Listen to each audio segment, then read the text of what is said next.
Here's everything you need to know about fragrance reformulations. And if you might be wondering, what are fragrance reformulations? Well, they're things that occur when the composition of a fragrance is altered. This can involve replacing certain ingredients whilst attempting to preserve the scent's original character. Reasons for these formulations are many, and a lot of the times it gets a lot of bad press, a lot of negative stigma attached to it as well. But there's things like, regulatory compliance.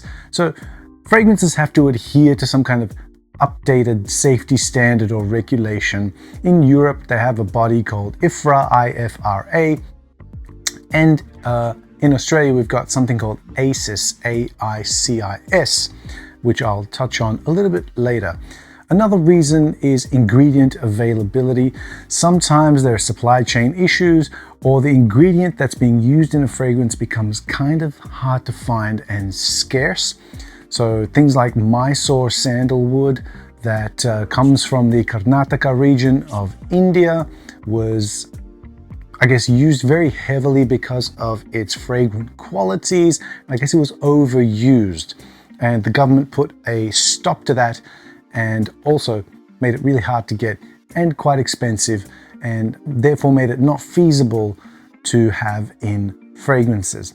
So certain fragrances, such as Guerlain's Samsara, this is a first formulation of it. The first formulation of it had actual Mysore sandalwood and tons of it. Absolutely gorgeous. And the second and third reformulations of this, therefore, no longer had Mysore sandalwood in it. That's why certain formulations of fragrances are more coveted than others. If you know, you know. Another reason why fragrances get reformulated is cost management. So substituting expensive ingredients for cheaper ones to make it more feasible to keep producing a particular fragrance is another reason. Case in point, again, the Mysore sandalwood that became scarce, hard to get, very much more expensive than it was. And so in subsequent formulations, it was dropped in favor of a substitute. There's also environmental concerns, so ensuring sustainable sourcing of raw materials is also an issue. Things like civet or deer musk have traditionally been harvested from the animals themselves. That's why they've got the name that they do, musk being the sweat off a deer's balls or something like that. Let's just say it's no longer okay to keep harvesting fragrance materials from animals. It used to be okay maybe a while back when these notes were invented, but these days it's not okay. As a result, we've had to go to synthetic alternatives or things that are in nature that kind of give off the same fragrant note. Is it gonna be the same? Probably not, but then again, all the people that were alive to smell the actual deer musk in great numbers are no longer alive. So there's no frame of reference here for a lot of people. And the last one is consumer preferences. So adjusting formulations to align with changing needs, such as fragrances that have been around for at least 4 or 5 decades when they initially came out were to appeal to a certain type of audience who have now grown older, and so the demographic has changed, people's views on certain notes and how people should smell has changed, and therefore there's reformulations. Case in point, something like Kouros, for example, which I don't have, but I do have another example of it here. Antaeus, which is famously a Chanel fragrance that is delicious and awesome and very, very manly. Hairs on your chest, big mustache rides for everybody kind of scent. Has been reformulated in its current formulation to be a lot more tame, a lot more gentlemanly, and a lot more appeasing to a modern man as opposed to a brute of yesteryear, let's call it that. This is an original formulation of Antaeus, by the way, well from the late 80s, maybe early 90s, something like that. Another example of it that I have is this one here, which is Lolita Lepicka au Masculin. This is the second formulation of this, as a matter of fact. Still good, I believe. Beautiful scent. They dropped this scent. They discontinued it altogether They came out with something called Lepicka Homme, which smells identical to this. However, the ingredients in Lepicka Homme were vegan, as opposed to this one, which apparently was not vegan, even though I don't think there's any notes in here that come from an animal source. There's the marketing for you. So before I touched on something called IFRA, it's the International Fragrance Association. It's a global organization that sets safety standards for the use of fragrance ingredients. Its primary goal is essentially to ensure that fragrance products are safe for consumers and for the environment, and that's how IFRA influences reformulations. They don't have any kind of real power, they just have a lot of influence. And what they do with that influence is that they create standards and they publish guidelines and restrictions on the use of specific fragrance ingredients based on scientific research and toxicological data. Try saying that 10 times fast. Anyway, these are updated regularly in what is called the IFRA Standards. They also have a say in banning or limiting certain kind of ingredients. Certain ingredients may be banned, restricted, or have usage limits placed on them due to their potential risks for your health. For example, skin irritation, sensitization, or environmental impact. For example, oak moss or tree moss.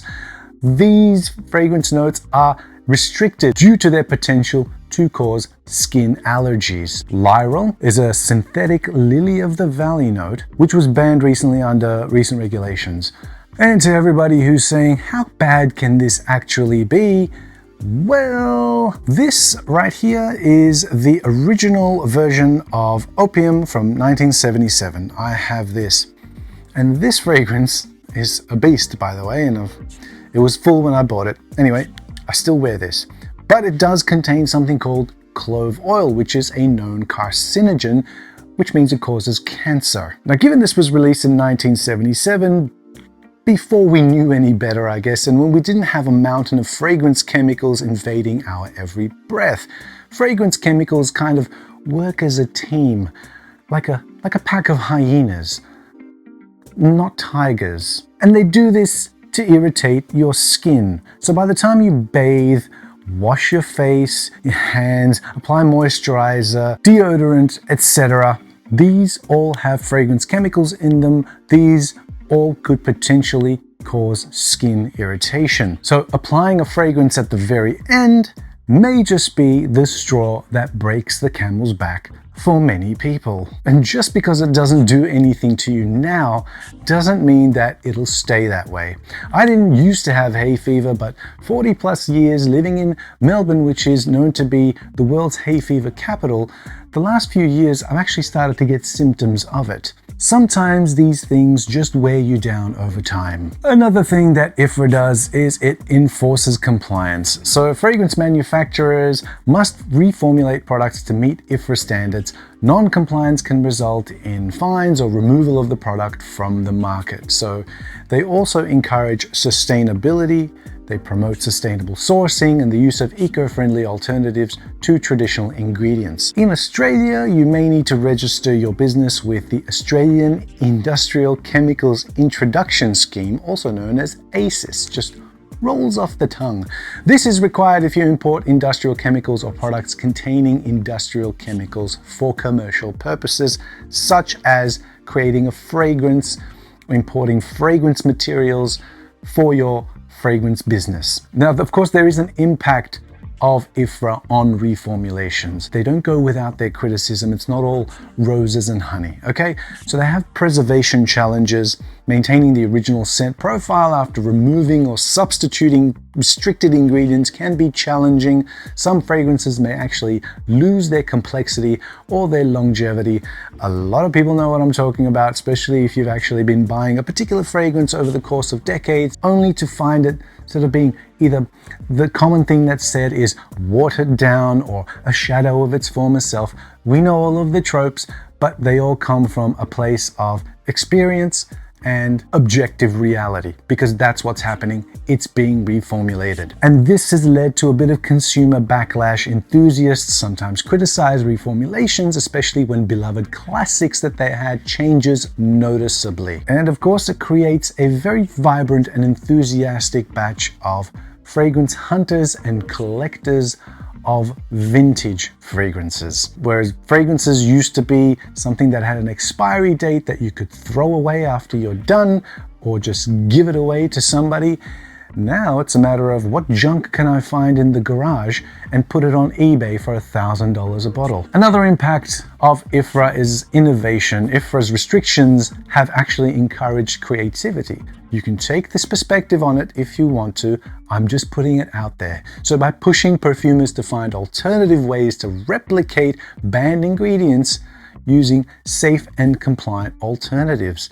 So without the restrictions, we would have kept on using the same ingredients because businesses and humans in general will follow the path of least resistance. When some resistance has been provided, or I guess some obstacles have been put in people's way, especially in regards to a lucrative business as fragrance is, people had to start to get creative and innovate. And so therefore we've had a ton of aroma chemicals that have been patented by some of the huge chemical companies that are out there in terms of fragrance. Now, fragrances get reformulated all the time, whether they have ingredients restricted or banned or not.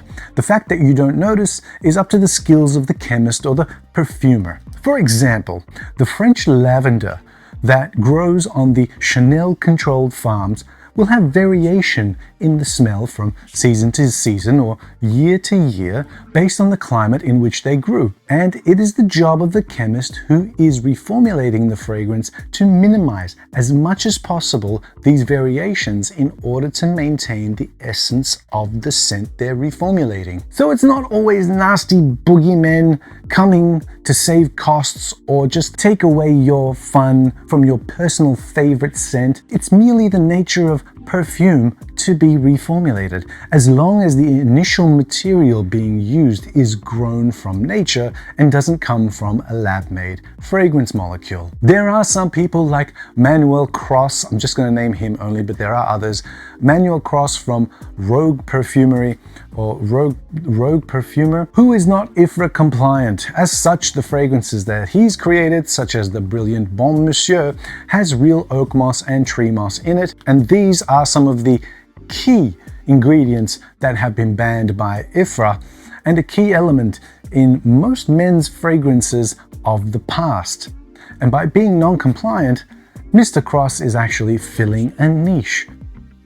He still sells fragrances, it's just that he is at the same time limiting his ability to expand and distribute his fragrances through traditional channels as a result of being non-compliant. With that out of the way, let's take a journey through these fragrances that I've got here. I've got like a couple of bags full. I've got a bag full here, and I've got an even bigger bag full over here. And this is just the ones that I was able to, wow, that's a workout. These are just the ones that I was able to pick out in terms of reformulations that I know of. I'm pretty sure I didn't want to bring out my entire vintage collection for this video, otherwise we would have had a 10-hour video. So let's go through them. I've brought in some examples of originals and the reformulated versions as well, so I can show you, and I can show you how to spot the originals as well. All right, let's do it.